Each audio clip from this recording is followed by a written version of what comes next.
Et 5.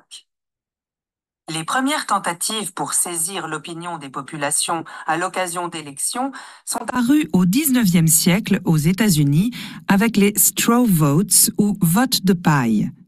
Il s'agissait de simulations organisées par des journaux en interrogeant leurs lecteurs via différentes modalités, la plus courante étant le bulletin à découper et à renvoyer. Portant sur des échantillons très larges, constitués de façon aléatoire et n'offrant aucune garantie de représentativité, cette méthode se révèle assez rapidement insatisfaisante. Au début des années 1930, George Gallup, statisticien, sociologue et fondateur de l'American Institute of Public Opinion, 1935, développe une méthode scientifique de sondage d'opinion fondée sur le contact direct avec un nombre restreint de personnes, méthode des quotas, minutieusement sélectionnée pour être représentative de populations beaucoup plus vastes. C'est ainsi qu'en 1936, à partir d'un échantillon de 5000 sondés, panel représentatif, il prévoit la réélection du président américain Franklin Roosevelt avec 55,7% des suffrages. Il fera 61% quand le magazine Literary Digest, à partir de quelques millions de coupons retournés sur 10 millions envoyés, de listes de propriétaires de voitures et d'abonnés au téléphone, prédit la défaite du candidat démocrate au profit du républicain Alfred Landon. La justesse de la prédiction consacre la méthode. En 1938, les premières enquêtes d'opinion arrivent en France sous l'impulsion de Jean Stutzel, sociologue, inventeur du mot sondage et fondateur de l'Institut français d'opinion publique. On connaît la suite.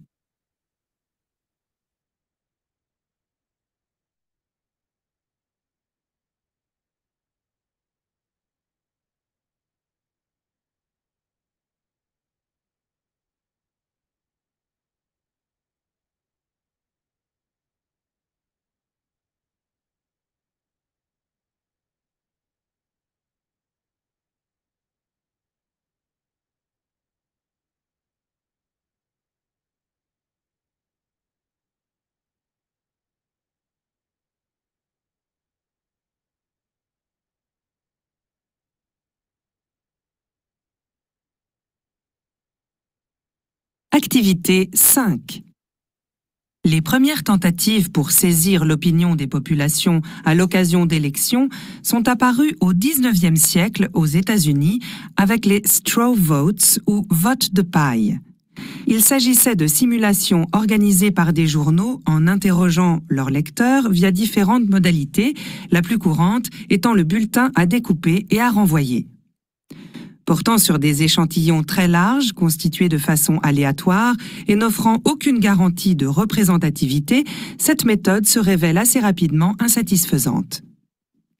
Au début des années 1930, George Gallup, statisticien, sociologue et fondateur de l'American Institute of Public Opinion, 1935, développe une méthode scientifique de sondage d'opinion fondée sur le contact direct avec un nombre restreint de personnes, méthode des quotas, minutieusement sélectionnée pour être représentative de populations beaucoup plus vastes.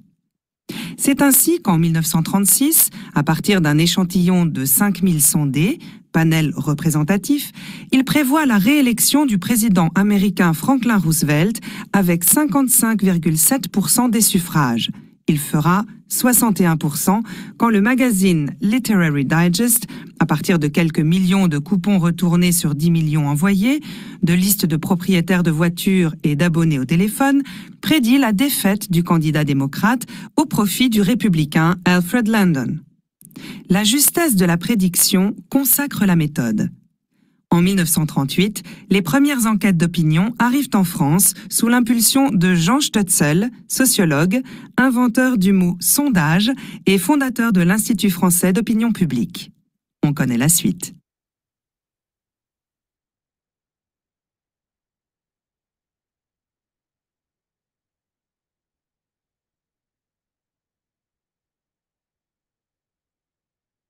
Activité 5.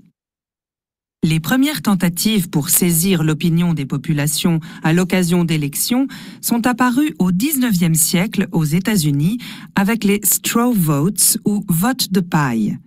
Il s'agissait de simulations organisées par des journaux en interrogeant leurs lecteurs via différentes modalités, la plus courante étant le bulletin à découper et à renvoyer. Portant sur des échantillons très larges, constitués de façon aléatoire et n'offrant aucune garantie de représentativité, cette méthode se révèle assez rapidement insatisfaisante.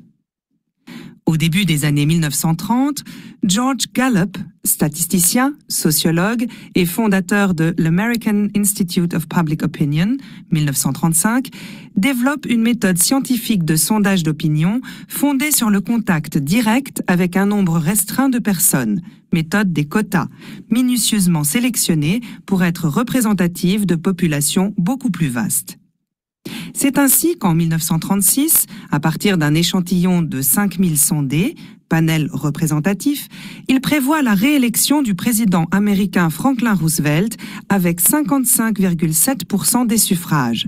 Il fera 61% quand le magazine Literary Digest, à partir de quelques millions de coupons retournés sur 10 millions envoyés, de listes de propriétaires de voitures et d'abonnés au téléphone, prédit la défaite du candidat démocrate au profit du républicain Alfred Landon.